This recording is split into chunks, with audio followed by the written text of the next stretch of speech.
How is it I'm able to live the life of an expat, and how you can also? Hey, Jason here. If you've been watching the channel, I'm now 10 years in the game as a full-time expat slash nomad. I'm on my fourth country, third continent here in the southern region of Lusaka, Zambia. And I've started sharing with you things that I've learned along this 10-year journey.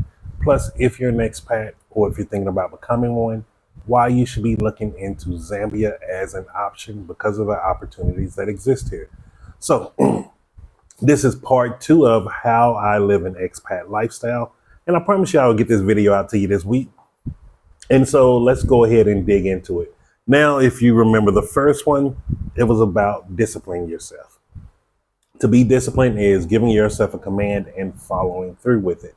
Now, if you didn't do the exercise that I gave you on that video, go back and rewatch that video before you do this one. The reason why I'm sharing this information is it isn't because I'm special. It's because these are the things that it actually takes to be able to do this successfully. Success leaves clues. When I say at the end of every video, success is simple once you know how. That's what I'm saying. Once you start studying these clues and just doing the same thing, you will start seeing yourself as successful. Most of us believe it's outside actions that take success, but it's actually inward actions. It's disciplining ourselves. It's the things that we do each and every day that actually make us successful. It's nothing on the outside of us. So in this video, we're going to talk about the second thing. This is why it's part two. Now, this is a two-parter. I'm going to combine it instead of making three videos. And so the first one is, and you have to ask yourself this question, because this is questions I ask myself every time I'm really considering, oh, is this a country that I want to live in? Do you realistically have the financial ability to do so? This is dire. Like before I moved to Panama in 2015, I was actually looking at Europe. And so what I did is when I finally went to the UK to visit my sister there, I saw how much money I was losing in the transition of dollars to euros. And when I started calculating that and I had an understanding of my spending, because I knew what my budget and stuff is and the things that I would like to do to enjoy my life, I started seeing, I'm like, this is too much money that I'm losing instead of going to a country where I'm gaining money by the transition, by the conversion. So when you go into a currency that is higher than your currency, you're actually losing money just pulling money out of the bank and things of that nature. However, when you go into a currency where your currency is much higher, you're gaining money. So one of the reasons that I love Zambia is my $1 each one is multiplied by 28. So I'm 28 times in my money. That has room for, come on now, that has room for inflation. It has room for cost of living. It has room for anything that can happen crazy within the US where maybe the dollar go down, stuff of that nature. Like all of those things are built into that 28 times in my money. And I do know a number that if the kwacha ever reach this certain number, I'm gone. But also, this is why I'm so hyper focused on in this first few years of transitioning as much of my dollars to kwacha earning businesses.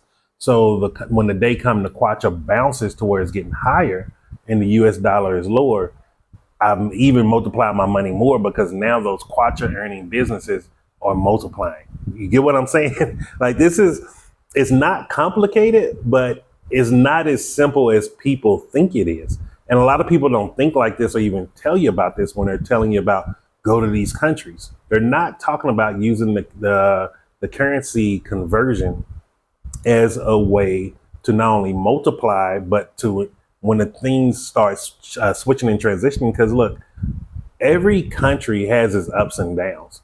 Zambia right now, yes, it's in a down. But I'm telling you, Zambia is going to get back to its up at higher place. It used to be at one point, $1 was like, I think 5 to 10 kwacha. Who says it can't get back to that or even better? So when it does, guess what? I'm going to have kwacha earning businesses that are going to be making me money. And that's going to be a good amount of money coming in. And so always hedge your bet, like hedge your bet always. And so That's why I say, like, seriously ask yourself, do you have the financial, the realistically financial ability to take care of yourself when you're going to another country? If the answer is no, it's okay. If the answer is I can make it, it might be a little tight, I'm gonna just be honest with you. Why do it? Why go to a place where it's going to be tight, where you're one emergency away from being in a disaster? Don't put yourself in that situation. When you're living overseas, you don't have all the luxuries and the understanding of what's going on. Like here in Zambia, there's no 911. I was laughing with a Zambian a couple of months ago because an ambulance came by. I can't remember what the number is to call. And he was like, "Yeah, that's who you need to call." I was like, man, I never thought about that. Like, so what do you do in case of emergency? He was like, well, if you don't have your own car, know someone who can take you, like, you need to make sure you have the right number to this ambulance, which I will get that in the future. I'm focused on my own personal health. I don't use any organized medicine. So that's why I haven't been doing too much information on healthcare and things of that nature yet. But like, those are the things you need to realistically understand. So like, if you're someone who's a little bit more sicklier, are you actually adding up for health expenses? Yes, health expenses are not expensive here, but are you adding up for that? That is being realistically. Like sometimes people are just saying, focus on the cost of living as far as, oh, look how affordable rent is here. Oh, you can get a house here for this amount. I'm telling you, rent is a very affordable here. But I'm also telling you, healthcare is very affordable here. Getting insurance, if you're using an organization like NEMA, like I said, I pay 720 kwacha a month. That ranges about 26 to 30 US dollars. I don't even think it's that much, to be honest. I'm ranging high, but like, yes, that's affordable. But like, if you're someone who's going to be constantly in and out, need a doctor, those are the things you need to look forward to. Even back when I was using a CPAP machine to breathe at night, I was not willing to go to countries that had electricity issues until I was able to assist my body into helping repair itself at a better level. That's when I was starting to open my eyes to other countries that I was not looking at in the beginning. And so please be aware of that. Realistically, are you able to financially afford to live in the country that you're thinking of? And look in every aspect of your life. If you have children, can you afford the school fees? You do not want to be sending your kids to government schools in other countries. Give your kids the best opportunity there is. You want to be sending them to the best private or chartered schools. Um, I know here some of those can range from about 200 to 400 US dollars a semester. Those are some of the best, not a semester, some semester every 3 months or so. Sorry, I don't have kids yet. So when I know for sure, you'll know the exact number and the time, how I'm paying it. But all of those things are the things that come into play. If you're a woman, like getting your hair done, your clothes, a man, putting in your grooming, all of these different things. Like if you're a guy like me who have big feet, if you wear a size 13 here, you're not finding your shoes here. You may find them every blue moon. Like I had to even get these ordered in. These are a size 47. I had got these ordered in. So when I had them ordering in, I told them to order me 2 pairs. That costs money. It's not cheap. Everything is not cheap. Everything that glitters is not gold. Please hear me on that. I'm expressing to you a lot of the things that are great here, but you have to be able to realistically live here. If you're someone who only uses name brand, you need to put in the price. Like if you're just an Apple user, Apple products are more expensive here. Apple products are not as, they're way more expensive than in the United States, probably an extra 3 to 6 or 700 US dollars. If you're a gadget person, like, are you willing to use AliExpress? Are you just going to use Amazon? Like, you have to put all of that into play when it comes to realistically living and being able to afford to live in a country. Now, the reason why I wanted to combine this with number 3 instead of doing a 2-part series is because both of these go hand in hand. The next one is, are you able to budget? Like, be honest. You can lie to me, but do not lie to yourself. I remember when I first started understanding finances and started studying it, listening. Come on, these flies are annoying, man. Started listening to Susie Orman, Dave Ramsey. Then I started listening to other people. And all of them was always, everyone that they were helping, they had one consistent issue. Guess what? It wasn't about not being able to earn enough money. They did not know how to budget the money that they were earning. And so I started understanding I needed to learn how to budget and manage the money that I'm earning. And so I worked hard on budgeting. It was not easy.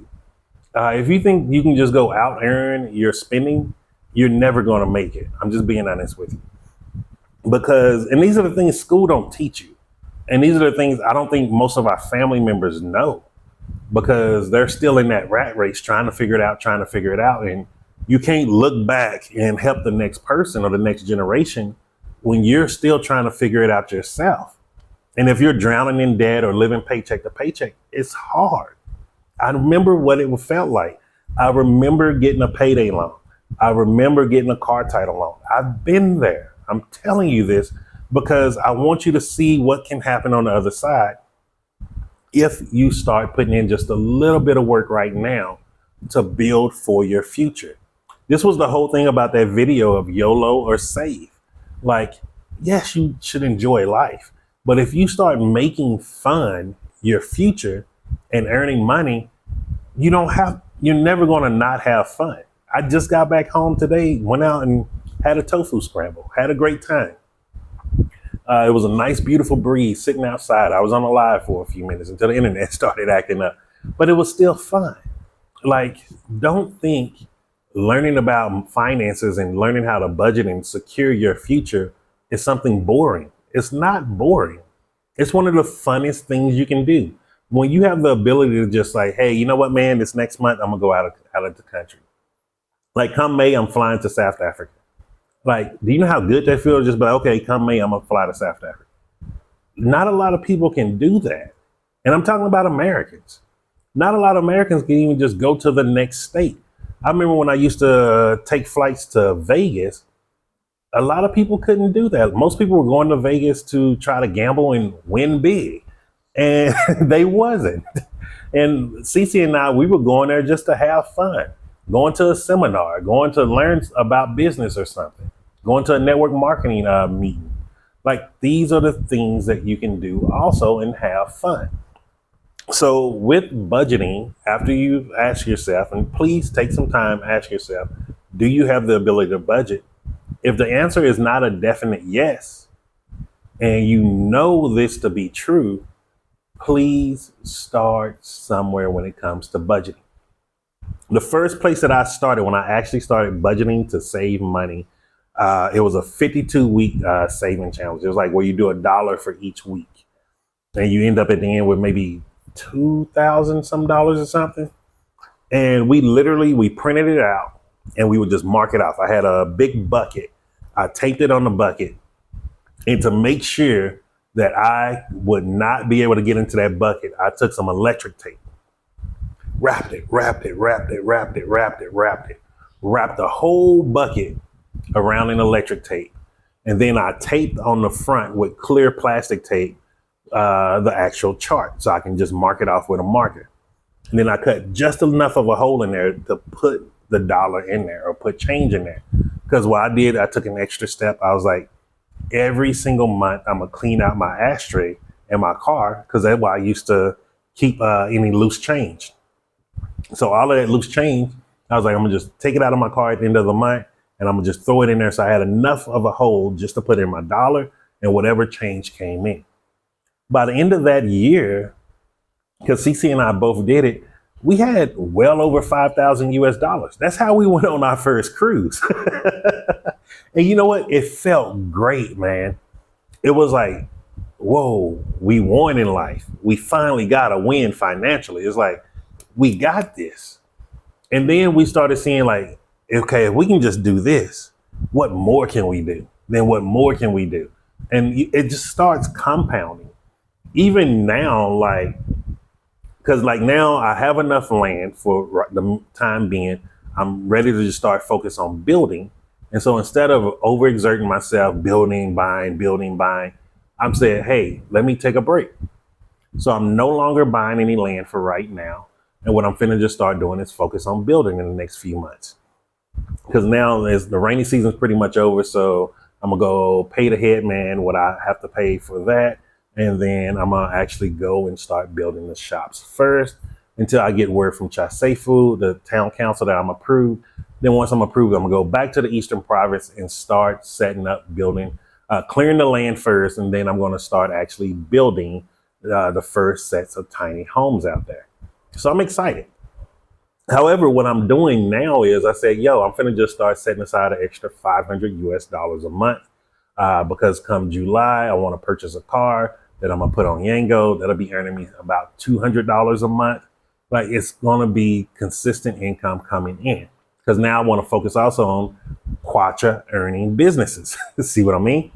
But also, like I'm doing that 500 US dollars a month to start disciplining myself. Every year, I should be able to purchase maybe 2 new cars to put on Yango. Now, I think that after the second car, I'm going to purchase a car for me so I can just drive around, have my own vehicle. But after that, it's going to be just getting more cars on Yango, getting more cars on Yango. That is about budgeting and discipline. But also on top of budgeting, I set myself starting next month a limit of what I'm going to live off of. And so you want to start getting yourself like that. And it's better to do it before you leave to the new country. Because if you can do it in your home country where things are more expensive, it's going to be a lot simpler, not easier, simpler when you start doing it in your new country that you're going to. And because one of the things is your spending is going to be out of control for probably the first 3 months. One, you're going to have wow factor because like, yo, I didn't know my money could move this far. It is a shocker. I know like sometimes people get upset when people are like, man, things are so cheap here. Wow, I can get this for $50. It's not rubbing things in people's face. Until you go to the United States, you do not understand how expensive living is there. Hear me on that. Until you go to the United States, you have no understanding how expensive living is there. I was just talking to a brother 2 days ago. He's an engineer by trade, but he has a truck driving license also. And he was like, yeah, I'm thinking about going to the US, doing this and doing this, stacking up money. I was like, hey, bro, I'm gonna be real with you. You need to go there with a plan. And you need to understand how much money you want to be shipping back each and every month. I was like, if I was you, I would do like a 2 to 5 year plan of staying in the US, earning money. And I told him straight up, I was like, look, don't try to live the most expensive life there. Don't try to live the most lavish life there. Don't be embarrassed. I was like, live and eat that shit for that much time and come back home and be a king. And he was like, what do you mean? I'm like, dude, you have to start getting used to paying a $300 light bill. $300 in Quacha. Let me see how much that is. Because see, this is the thing where a lot of people don't understand or talk about. So $300, are you willing to pay 8,700 Quacha for electricity? You get what I'm saying? For my Zambian brothers and sisters, leave me a comment down below. Are you willing to pay 8,700 Quacha a month for electricity? And then now let's count for like if you're in the South, the wintertime, you're going to be using more heat. Your gas bill going to go up. Summertime, you're going to be using more air con. Your AC, your electric bill going to go up even higher. At the minimum, are you willing to spend 8,700 Quacha a month for just electricity? We haven't talked about your gas bill, your water bill, or even your rent or mortgage if you're owning your home. Like these are the things that no one talks about. And these are the things that are very important. So if you're coming from the US where you're used to paying a 300 US dollar light bill, and let's say if you come to Zambia, I'm gonna round it up high at 1,000 Quacha a month. I haven't met anybody that's not a big business that pays 1,000 Quacha a month. I haven't met anyone, even if it's a 4 or 5 bedroom house. That's 34 US dollars. For my Americans out there in the comments, let them know, could you even dream of a 34 US dollar electric bill in the United States? I think you probably spend that in like probably half a day. And that's not even you being home. That's just running your refrigerator and just your normal utilities. And because your stuff like that is going to go down so much further, you're going to see all this excess money for the first time. And when you have all that excess money, you're going to start splurging. It's okay. That's what I'm explaining to you. In the first 3 months, you're going to be spending more money than normal. So you can be like, man, things ain't that expensive. However, if you keep those same spending habits, it's the compounding effect. The compounding effect is always in play. It's just gaining momentum, gaining momentum. Just imagine a rock rolling downhill.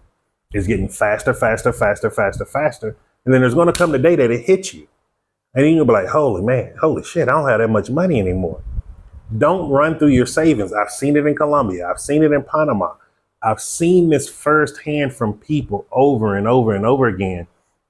And the funny thing is, these are the same people who were criticizing me like, bro, you just stay at home. I'm like, bro, that's why I buy a nice place. So I can stay at home and save my money. I don't need to be out here in these streets like that. And so you're going to have to get a different control of your spending because you're going to have more excess money when you come here or to any other country that you go to because of the change in cost of living. So you must know how to budget because if you don't know how the foundation of budgeting, it's going to be really hard. I'm just going to be real with you. There's nothing even funny about that. And this is the thing that I really do not like is when I see people who are so happy to be out of the US, they feel like they're living a dream. And then that dream get cut short because they run out of money. I've seen it so many times. I had a bunch of friends and associates in Panama and Colombia, and they ran out of money and they had to go back home. And you could just see the dread, the misery on their face. Like it was like their spirit just died compared to the people that you were seeing like happy, vibrant, like enjoying life to the fullest. And then when that dread moment kicked back in and they was like, man, I got to go back home and earn more money. I ran out. And so this is why I'm giving you this information, man. Let's learn from the people who made mistakes before us and let's build on. I want to see your spirit grow. I want to see you making those kwacha earning businesses. I want to see you changing the legacy of not only yourself, but the future generations in your family. Like you can do this. However, you do have to do things correctly. It's not about luck. Jason haven't done this for 10 years because Jason's lucky. Jason haven't done this for 10 years because Jason is a military, collecting a military pension. The truth be told is my military pension, even though it is a good amount of money, it's decreasing each and every year through inflation. People don't talk about that because it's decreasing because the natural inflation of the US dollar in every country, going up with inflation, that money deflates. That money that I earned this month was nowhere the same amount of buying power it would have been 2, 3, 4, 5, or 10 years ago. That's what I mean by that. So that's why I'm very heavily focused on purchasing land, getting businesses together. What are the things that I can do that can create generational wealth and long-term wealth? That's why I'm not out here looking to create a bar. I'm not looking to get into the club industry, things like that. That's short-term money. People are going to always need a place to stay. People are going to always need food to eat. And people are always going to need to be able to get around. Those are 3 things that people will always need, no matter where you go in this world. And so when you invest in those 3 things, and if you do them appropriately and market correctly, and you just be a good all-around business person, you will never go broke. And so just wanted to share that with you today. This is part 2 of how to live an expat life, how I do it. This is the things that I live by. I budget. I have an Excel budget spreadsheet on my computer with automatic fill-in cells. If you need a budgeting spreadsheet to start out on, let me know. Put your email down in the comments. I will send it to you through email. And look, just use it, man. You never know how these things might be able to help you. This is a budgeting Excel spreadsheet I've been using for, man, I think it's been about 15 years now. Yo, it's crazy. And I use the same exact one. The only difference is now I change everything over to kwacha instead of dollars. And I just add everything up and do it that way. And then I see at the end of the month how much money projected I should have about. And then from there, that's how I move around stuff for asset buying, or what do I want to do for maybe entertainment, traveling, to keep the nomad lifestyle going up also. And so if you have any questions or comments, leave those down below. But remember, if you do want the budgeting Excel spreadsheet that I can email to you and you can use on your computer or phone, just leave your email down below and I will get that out to you. And just remember this, I'm Jason, and success is simple once you know how.